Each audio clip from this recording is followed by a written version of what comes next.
तो गाइस, जैसा कि आपने पिछले पार्ट में देखा था, विलो हॉस्पिटल के बेड पर जिंदगी और मौत के बीच फंसी हुई थी। स्टाफ मैक्स को जबरदस्ती बाहर निकाल देता है, लेकिन तभी मैक्स एक ऐसा सच बोल देता है जिसने पूरे हॉस्पिटल को हिला दिया। विलो बीमार नहीं है, वो अवेकन हो चुकी है। और जैसे ही एल्डरली पूछते हैं तुम कौन हो, वहीं पर चैप्टर 1 खत्म हो जाता है। और आज हम कवर करने वाले हैं चैप्टर 2। चैप्टर 2 की शुरुआत में हम देखते हैं कि मैक्स एल्डरली के सवाल का सीधा जवाब देने के बजाय कहता है, इस बात से फर्क नहीं पड़ता कि मैं कौन हूं, अभी सिर्फ एक ही चीज मायने रखती है। विलो बहुत जल्द पूरी तरह अवेकन होने वाली है। यह सुनकर एल्डरली चौंक जाते हैं। उन्हें एहसास हो जाता है कि जो कुछ भी चल रहा है, मैक्स को सब कुछ पता है। एल्डर पूछते हैं, अगर तुम्हें इतना पता है तो हमें बताओ। और तभी मैक्स पूरे स्वैग के साथ अपने दोनों हाथ जेब में डालता है और एक के बाद एक दवाइयों के नाम बोलने लगता है। 2 roots of ginger, 2 wolfsbane petals, 5 teaspoons of cinnamon, 1 root of codonopsis. पूरा हॉस्पिटल सन्न रह जाता है। एल्डरली तो कहते हैं क्या? मैक्स शांत स्वर में बोलता है, आप सोचिए मत, बस लिखते जाइए। पीछे खड़े दूसरे डॉक्टर आपस में फुसफुसाने लगते हैं, क्या सच में किसी को मेडिकल का इतना ज्ञान हो सकता है? शायद इसने एल्डरली का प्रिस्क्रिप्शन देख लिया होगा, लेकिन तभी एल्डरली हल्की मुस्कान के साथ कहते हैं, बच्चे ये सारी दवाइयां मैं पहले ही मिस सू को सजेस्ट कर चुका हूं। पूरा माहौल रिलैक्स होने ही वाला होता है कि तभी मैक्स अचानक बोल उठता है, मैं अभी खत्म नहीं हुआ हूं, और जोश में एक आखिरी चीज बोलता है, स्टार ड्यू फ्लावर। पूरा कमरा फ्रीज हो जाता है। एल्डरली हैरानी से कहते हैं, अगर ये मिल जाए तो मिस सू बिना किसी साइड इफेक्ट के जाग सकती है, लेकिन पूरी दुनिया छान लो, स्टार ड्यू फूल एक भी नहीं मिलेगा। बाकी डॉक्टर चौंक जाते हैं, क्या एल्डरली इस छोटे बदमाश की बात मान रहे हैं? तो क्या यह बच्चा झूठ नहीं बोल रहा था? तभी विलो के पिता घबराकर पूछते हैं, एल्डरली ये फूल कितने का है? पैसे की कोई कमी नहीं है। एल्डर गंभीर होकर जवाब देते हैं, मुझे डर है ये वो चीज है जिसे पैसे से नहीं खरीदा जा सकता। और फिर वो स्टारड्यू फ्लावर का वर्णन करते हैं, चांदी जैसा चमकता बीच का हिस्सा, नीली तारे आकार की पंखुड़ियां, अंधेरे में हल्की चमक और उससे निकला लिक्विड बेहद शक्तिशाली हीलिंग वाला। लेकिन समस्या यह है, इतना ज्यादा आध्यात्मिक ऊर्जा पृथ्वी पर सालों से बनी ही नहीं। यह सुनकर विलो के पिता टूट जाते हैं, तो क्या मेरी बेटी जिंदगी भर ऐसे ही रहेगी? और तभी मैक्स आगे बढ़ता है, चिंता मत कीजिए मिस्टर सू, मैं विलो को सुरक्षित वापस ला सकता हूं। एल्डरली तुरंत पूछते हैं, तो क्या तुम ये दावा कर रहे हो कि तुम्हारे पास लेजेंडरी स्टारड्यू फ्लावर है? मैक्स बिना हिचक बोले, हां। एक डॉक्टर गुस्से में चिल्लाता है, इस बकवास पर ध्यान मत दीजिए, यह झूठ बोल रहा है। क्या इसका मेडिकल ज्ञान हमारी पूरी टीम से ज्यादा हो सकता है? एल्डर शांत स्वर में पलटकर पूछते हैं, तो फिर स्टारड्यू फ्लावर को कैसे समझाओगे? डॉक्टर बोलता है, शायद किसी वीडियो गेम से सीखा होगा। और तभी मैक्स का सिस्टम एक्टिवेट होता है।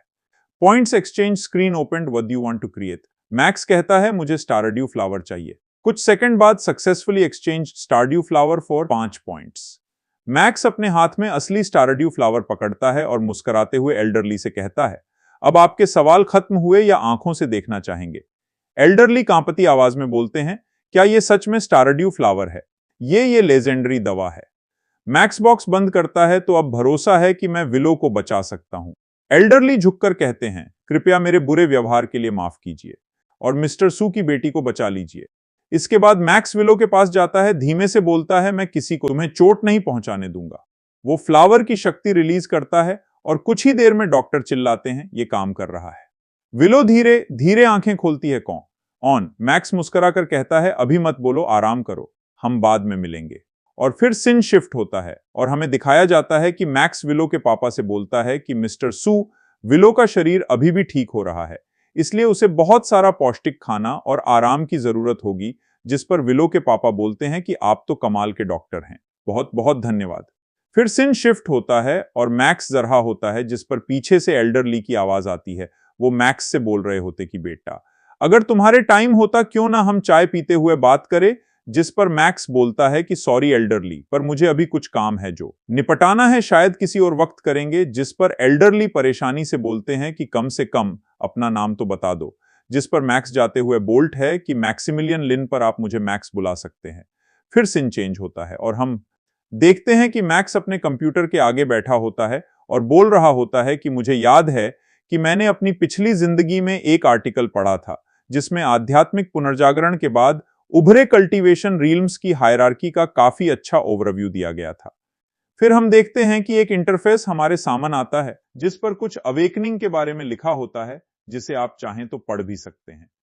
फिर सीन वापस मैक्स पर शिफ्ट होता है, जहां मैक्स हैरान होकर बोल रहा होता है कि आध्यात्मिक पुनर्जागरण के बाद पूरी दुनिया में अफरा तफरी मची हुई थी, इसलिए मैं अपनी पहली जिंदगी अचानक खत्म होने से पहले सिर्फ तीसरे दायरे तक ही पहुंच पाया। जिसके बाद सीन शिफ्ट होता है अगले दिन पर, जहां मैक्स बैठकर कल्टीवेशन कर रहा होता है। उसके अंदर से एक लाल रंग की फायर टाइप एनर्जी निकल रही होती है और वह बोल रहा होता है, जिंदगी के इस दूसरे मौके के साथ मैं अपना सब कुछ लगा दूंगा। मैं डिवाइन एम्परर दायरे तक पहुंचने के लिए वह सब कुछ करूंगा जो मैं कर सकता हूं। फिर सीन शिफ्ट होता है दूसरी जगह पर, जहां एल्डरली और दो लोग होते हैं, जिसमें से एक व्यक्ति बोलता है, एल्डरली, क्या आप मुझे बता रहे हैं कि आप एक ऐसे नौजवान से मिले जिसके पास स्टारड्यू फूल था, और तो और उसके आस पास आध्यात्मिक ऊर्जा का एक खास औरा भी था। जिस पर एल्डरली बोलते हैं, यह सच है डायरेक्टर लियू, उस लड़के में आध्यात्मिक ऊर्जा विकसित करने की साफ काबिलियत थी। सही ट्रेनिंग और गाइडेंस से ऐसा विलक्षण टैलेंट दुनिया बदल सकता है। फिर सीन शिफ्ट होता है, जहां कोई मैक्स की फोटो एक लड़की के हाथ में देते हुए बोलता है, अली, मुझे इस बच्चे पर पूरी रिपोर्ट चाहिए, उसकी जो भी बैकग्राउंड जानकारी मिले और जल्द से जल्द उस पर नजर रखो, अभी करती हूं सर।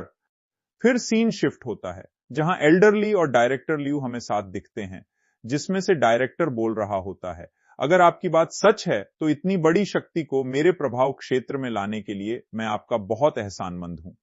फिर सीन शिफ्ट होता है और हमें मैक्स दिखाया जाता है, जो एकदम आग से घिरा हुआ होता है। उसके शरीर में से आग की ऊर्जा निकल रही होती है।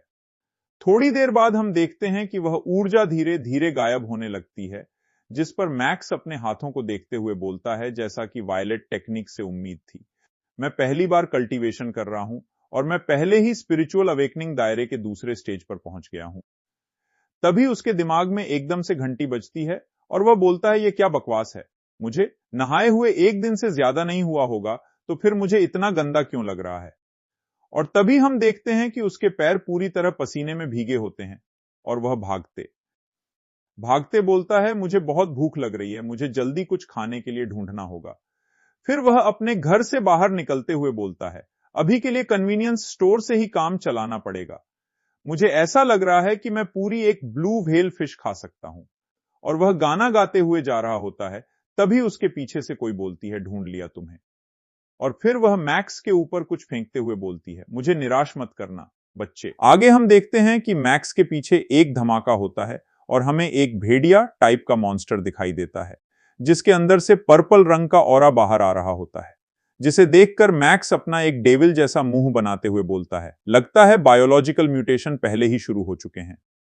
और यहीं पर आज का हमारा चैप्टर 2 खत्म होता है।